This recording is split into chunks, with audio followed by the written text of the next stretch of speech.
बहुजन प्रतिपालक छत्रपति शिवाजी महाराज, जिनकी आज जयंती है। भारत में सामाजिक क्रांति के पितामह राष्ट्रपिता ज्योतिराव जी फुले, उसी प्रकार भारत के संविधान के शिल्पकार परम पूज्य डॉक्टर बाबा साहब आम्बेडकर, और इस भारत भूमि पर समतावादी और लोकतांत्रिक मूल्यों को आगे बढ़ाने के लिए जिन संतों महापुरुषों ने त्याग और बलिदान किया, ऐसे सभी संतों महापुरुषों को सबसे पहले मैं विनम्र अभिवादन करता हूँ। आज central bank SC/ST OBC employees association Nagpur unit, इनके तत्वाधान में त्रिवार्षिक जनरल बॉडी कॉन्फ्रेंस का आयोजन किया गया है। और इस उपलक्ष्य में जिनकी विशेष उपस्थिति है, ऐसे ऑनरेबल श्री अरुण हल्दर सर, उसी प्रकार से मुख्य अतिथि श्री EZ खोब्रागड़े सर, श्री संदीप्त कुमार पटेल साहब, श्री पिचैया M साहब, श्री सुनील रामटेके साहब, श्री राजेंद्र डांगे साहब, श्री VK सारंगल साहब, और इस हॉल में इतनी बड़ी तादाद में उपस्थित सेंट्रल बैंक के कर्मचारी, अधिकारीगण और central bank SC/ST OBC employees association के तमाम अधिकारीगण, पदाधिकारीगण। साथियों, अभी चूंकि हल्दर सर ने इतने बहुत अच्छे तरीके से जो पृष्ठभूमि रखी है, आपके ऑर्गेनाइजेशन जिस तरीके से काम कर रहा है और इस ऑर्गेनाइजेशन का और इसे संबंधित सभी पदाधिकारियों का क्या उत्तरदायित्व होना चाहिए वैचारिक लेवल पर, संगठनात्मक लेवल पर, उसका बहुत ही अच्छी तरीके से यहाँ पर हल्दर सर ने और उसके बाद में EZ खोब्रागड़े सर ने हमको बताया। जब हल्दर सर यहाँ पर अपना वक्तव्य कर रहे थे तो सबसे और अति महत्वपूर्ण जो चीज उन्होंने कही, जो मुझे लगता है यहाँ पर बैठा हुआ प्रत्येक शख्स उसको शेयर करेगा, कि अगर दिल में अगर आपकी तमन्ना अच्छी हो तो रास्ते निकल आते हैं, और अगर दिल में तमन्ना ठीक न हो तो लाखों बहाने नजर आते हैं। ये बाम सेव के संस्थापक मान्यवर कांसीराम साहब ने कहा था। साथियों, हम चाहे प्रशासन में रहे, प्रशासन के बाहर में रहे, राजनीति में रहे, सामाजिक जीवन में रहे, किसी भी स्तर पे हम काम करें, जब तक आपके दिल में संवेदनशीलता नहीं रहेगी ऐसे ह्यूमन बीइंग, सबसे पहले हम क्या है, ह्यूमन बीइंग, अगर संवेदनशीलता नहीं रहेगी तो तमाम प्रक्रिया पूरी करोगे आप, तमाम रूल्स का हवाला दोगे आप, कोई काम नहीं होगा। लेकिन अगर संवेदनशीलता रहेगी तो जहां नियम नहीं है वहां पर भी नियम बन सकते हैं, वहां भी नियम बन सकते हैं और काम बन सकता है। लेकिन वो संवेदनशीलता होनी चाहिए आप। डॉक्टर बाबा साहब आम्बेडकर का तमाम, अगर हम उनका वैचारिक जीवन देखें, राजनीतिक जीवन देखें, सामाजिक जीवन देखें, कई लोग कहते हैं कि नहीं ये तो मामला राजनीतिक है, इसमें मत आप जाइए, उसमें मत बोलिए। राजनीति समाज का हिस्सा है भाई। जिस तरीके से प्रशासन या सामाजिक जीवन समाज का हिस्सा है, शिक्षण समाज का हिस्सा है, राजनीति भी जो है, पब्लिक पॉलिसी भी है, वो भी समाज के लिए है, व्यक्तियों के लिए है, लोगों के लिए है। सत्ता सिर्फ सत्ताधारियों के लिए नहीं हो सकती है, सत्ता समाज के लिए होनी चाहिए। पावर जो है वो लोगों के लिए है, लोग पावर के लिए नहीं है। कल्चर, रिलीजन, ये जो हमने कंस्ट्रक्शंस बनाए हैं, ये जो हमने पैरामीटर्स बनाए हैं, जो स्ट्रक्चर्स बनाए हैं, किस लिए है? ये लोगों के लिए। लोग इसके लिए नहीं है। आप और हम जो देख रहे हैं, या जनरल नजारा कई बार हम देखते हैं कि नहीं, जो सत्ता में रहेगा वो सत्ता किस तरीके से अपने आप को बनाए रखूं, इसके लिए उपयोग करते हुए दिखाई देता है। तो इसीलिए हमको ऐसा लगता है कि नहीं, सत्ता इनके लिए नहीं है, लोगों के लिए, सत्ता चंद सत्ताधारियों के लिए है कहके। ऐसा मत बनाइए। इस तरीके का नैरेटिव हमको अगर दिखता है कहीं, तो उसको हमको वहीं पर रोकना पड़ेगा, समाज को रोकना पड़ेगा उसको। आप किसी भी पद पे क्यों ना हो, आप प्रशासन में हो तो आपकी कुछ जिम्मेदारी बनती है, कुछ लिमिटेशंस जरूर होते हैं हम हमारे, लेकिन इसका मतलब यह नहीं है कि उस लिमिटेशंस में रह के भी आप बहुत कुछ कर सकते हैं। आप और हम अगर आज इतनी बड़ी तादाद में पूरे भारत से आए हुए हैं यहां पर, और इस हाल में बैठे हुए हैं, उसके पीछे में तमाम हमारे महापुरुषों का त्याग और बलिदान है। इस चीज को नहीं बोलना चाहिए। और आपको और हमको जो ये आइडेंटिटी मिली है, वैचारिक आइडेंटिटी मिली है, इसका भी कोई उद्देश्य है, बिना उद्देश्य के लिए नहीं किया गया। और अगर उस उद्देश्य की पूर्ति हम नहीं करते हैं, तो डॉक्टर बाबा साहब आंबेडकर का वो जो कथन है, जो उन्होंने आगरा में कहा था 70 साल पहले या 60 साल पहले, कि मुझे पढ़े लिखे लोगों ने धोखा दिया, उसकी हम पुनरावृत्ति कर रहे हैं। हमारा जो ऑर्गेनाइजेशन है, या तमाम अधिकारियों और इंप्लॉइज का जो ऑर्गेनाइजेशन है, जो पब्लिक सेक्टर में काम करते हैं, जो एडमिनिस्ट्रेशन में काम करते हैं, वो अपने कम्युनिटी का वहां प्रतिनिधित्व करते हैं। नहीं तो 70 साल पहले और 100 साल पहले आपको कौन पूछता था? Who cared? Nobody cared. और इसीलिए हमारा जो महिमा मंडन करना जो है, वो महापुरुषों को नहीं करना है व्यक्तिगत रूप से, उनके विचारों का करना है। लेकिन याद रखिए, आप 2500 साल का इतिहास आप में से प्रत्येक व्यक्ति कुछ न कुछ मात्रा में जरूर जानता होगा। आप ये मत समझिए कि उसमें कुछ भी परिवर्तन नहीं हो सकता है। परिवर्तन हमेशा चलते रहता है। डॉक्टर बाबा साहब आंबेडकर के ग्रंथ तमाम आप पढ़िए तो आपको यह दिखाई देगा, revolution, counter revolution and agency in India.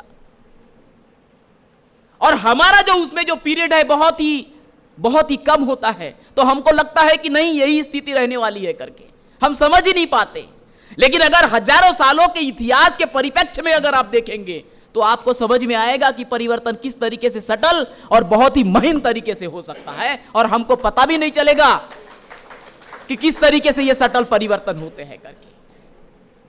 और इसीलिए हमको विचारों को लेकर चलना बहुत जरूरी होता है, और हमारा सब लोगों का दायित्व हो जाता है ये कि वे इन विचारों के लिए लड़े, हर स्तर पर लड़े। अभी हल्दर साहब ने बताया कि किस तरीके से वो वहां पर लड़ाई उन्होंने लड़ा है, और तमाम आगे भी लड़ेंगे। हमारा सिर्फ उद्देश्य इतना नहीं हो जाता है कि हम संगठन बनाएं और हम अपने पेट पानी के लिए जो कठिनाइयां आती हैं उसी में रहे, उसी के लिए लड़ाई रहे। बाबा साहब का यह उद्देश्य नहीं था। बाबा साहब ने आपको यह रिप्रेजेंटेशन इसलिए नहीं दिया था कि तमाम जिंदगी सिर्फ और सिर्फ अपनी कठिनाइयां जो आपको पेट पानी के लिए आ रही है, उसी के लिए आप लड़ाई लड़ो, इसलिए नहीं कर। आपके सामने भी जो मकसद है, उस मकसद की पूर्ति के लिए आपको उनके विचारों को लेकर चलना पड़ेगा। आज जब 2-3 दिन पहले सुनील जी रामटेके साहब ने मुझे कॉल किया कि साहब आप आइए, तो मुझे लगा आपका तो कॉन्फ्रेंस है, आपके एम्प्लॉइज का, अधिकारियों का कॉन्फ्रेंस है, मेरा वहां पे क्या है, मैं क्या बोलूंगा। और वैसे भी बैंक और इनकम टैक्स, अभी मैं इनकम टैक्स में काम कर रहा, तो बैंक और इनकम टैक्स का पहले मैं सोचता था क्या संबंध होगा करके, लेकिन बाद में जब मैंने कार्य करना शुरू किया और फाइल्स आई, तो मुझे लगा कि नहीं, बैंक और इनकम टैक्स का बहुत ही बढ़ता हुआ नाता जा रहा है। वो समझ रहे हैं आप मैं क्या बोलना चाह रहा हूं? आप सब लोगों को पता है कि हम इनकम टैक्स के अफसर, एम्प्लॉइज आपको लेटर भेजते रहते हैं कि इसकी जानकारी दीजिए, उसकी जानकारी दीजिए, ये गलत काम हो रहा है, उसकी जानकारी दीजिए। और यही नहीं तो कानूनी रूप से, विधायी रूप से अभी मैंडेट हो गया है, आप सब लोगों को पता है कि क्वार्टरली आपको देना पड़ता है जानकारी क्या हो रहा है करके। तो ऐसा नहीं सोचना, मैंने सोचा कि नहीं ऐसा नहीं हो सकता, बहुत बड़ा संबंध है और बैंक और इनकम टैक्स डिपार्टमेंट मिलके बहुत कुछ कर सकते हैं समाज के लिए, अच्छा काम करने के लिए। इसके अलावा मैंने यह सोचा कि एक आइडियोलॉजिकल संबंध भी है, आइडियोलॉजिकल संबंध है। मैं ये मान के चलता हूं कि खून से ज्यादा, परिवार से ज्यादा आइडियोलॉजी का जो संबंध होता है वो सबसे परे होता है, उसके ऊपर का होता है। और उसी को ध्यान में रखते मैंने कहा, फिर मैं खोबरागढ़े सर के घर गया, उनको भी पता चला कि उनको इनवाइट पहले से ही है, और इसीलिए मैं आप लोगों के बीच में यहां आया हूं। चूंकि बहुत समय हुआ है, बातें बहुत और भी हो सकती है। आप लोगों का यहां पर त्रिवार्षिक सम्मेलन है जिसमें कि आप, मुझे बोला गया कि नई बॉडी चुनते हैं आप। मैं सिर्फ एक ही आप लोगों से कहूंगा कि जहां आपको ऐसा लगता है कि गलत नैरेटिव सेट हो रहा है, जहां आपको लगता है कि समतावादी जो विचार और समतावादी मूल्यों के लिए जिन महापुरुषों ने लड़ाई लड़ी, एक नया भारत बनाने के लिए जो उन्होंने लड़ाई लड़ी और जिसके कारण उनके बदौलत हम आज यहां पे हैं, और अगर आपको कहीं पर भी लगता है तो उसके अगेंस्ट में जरूर बात उठाइए, किसी भी पोजीशन में हो, कहीं पर भी हो। क्योंकि जिस भारत का सपना बाबा साहब ने देखा था, समतावादी और लोकतांत्रिक एक नया समाज बनाने की, अगर हमको ऐसा लगता है कि आजू बाजू में उसके ऊपर अगर कुछ कुटराघात हो रहा है और हमारे संविधान के अनुसार और डॉक्टर बाबा साहब आंबेडकर ने जिस भारत की कल्पना की थी उसके खिलाफ में अगर कुछ चीजें हो रही है, तो उसका और हमारा, आपका, सबका यह दायित्व हो जाता है कि हम उसके खिलाफ में बात करें। क्या आप लोगों से पूछता हूं कि आप लोगों का दायित्व है या नहीं है? आप मुझे बताइए, है या नहीं है? जोर से बोलिए। आप इंप्लॉइज हैं और डॉक्टर बाबा साहब आंबेडकर के बदौलत इस रिप्रेजेंटेशन को आपने प्राप्त किया है, तो आपका दायित्व हो जाता है कि उस वैचारिक लड़ाई को आप आगे ले जाएं। यह सबसे बड़ा दायित्व है आपका। और नहीं तो आजकल कुछ बोलना भी इतना रिस्की और ट्रिकी हो गया है कि यहां मैं बोल भी रहा हूं तो पता नहीं, मुझे यह लगेगा कि कब क्या हो जाए करके। क्योंकि इस तरीके से, मतलब अलग अलग तरीके से कोई भी वक्तव्य दिया जाता है, कुछ भी बोले जाता है, और इस तरीके से कि जिसमें हम एक नया राष्ट्र जो कि समतावादी मूल्यों पे आधारित हो, उसके खिलाफ में कुछ भी कोई भी बोलने जा रहा है। इस तरीके का हम स्थिति चाहते हैं, इस तरीके का सभ्यता है हमें। और यही नहीं, मैं आपको एक बात बताना चाहता हूं, याद आई इसीलिए, कि जो लोग मेरिट के आधार पर मेरिट का नाम लेके चिल्लाते हैं, मेरिट को आधार बनाते हैं कि नहीं हर पोजीशन जो है मेरिट पे होना चाहिए, अवश्य होना चाहिए। आप सब लोगों को पता है कि मेरिट के आधार पर निर्णय लेने का मतलब क्या होता है करके, to see the facts and to see the law. लेकिन वही लोग जब ऐसे चीजों के ऊपर, ऐसे पारंपरिक चीजों के ऊपर जो समाज को पीछे ले जाती हो, उसके ऊपर जब कोई बोलता है तो क्या आवाजें आती है?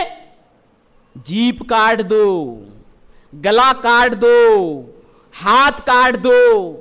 अरे भाई, मेरिट पे बात करना, ये कहां से सभ्यता है तेरी? नहीं, मुझे बताओ कि जीभ काटना, हाथ काटना और इस तरीके के वक्तव्य देना, ये मेरिट का काम है? ये हमारा सभ्यता का काम है? जिस चीज के ऊपर बोलना चाहिए उसकी चीज के ऊपर आप मेरिट पे बोल नहीं रहे हो, आप बोल रहे हो कि काट दो करके।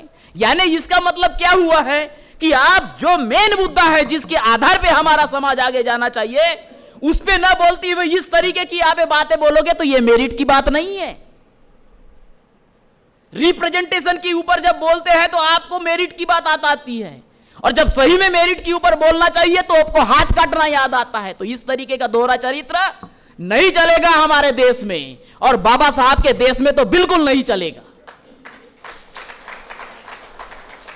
आप सब लोगों को मैं ये की अर्ज करना चाहूंगा, आप सब लोग मेरे से बड़े हैं, मंच मेरे से बड़ा है, लेकिन मैं ये जाते जाते सिर्फ एक ही बात कहना चाहूंगा कि अगर हम चाहते हैं कि हमारा देश सशक्त हो तो हमको यही इंश्योर करना पड़ेगा कि जो डॉक्टर बाबा साहब आंबेडकर ने कहा था कि हमको एक समतामूलक समाज बनाना है, उस विचार को हम सबको लेके चलना पड़ेगा।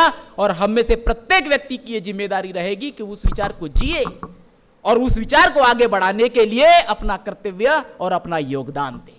इतना ही करके मैं और ज्यादा नहीं बोलूंगा, और आप लोगों की आगे की कार्रवाई चलती रहे। इतना आपने मुझे बुलाया और यहां पर आदर सम्मान दिया, इसके लिए आप सब लोगों का शुक्रिया, धन्यवाद। जय भीम, जय भारत।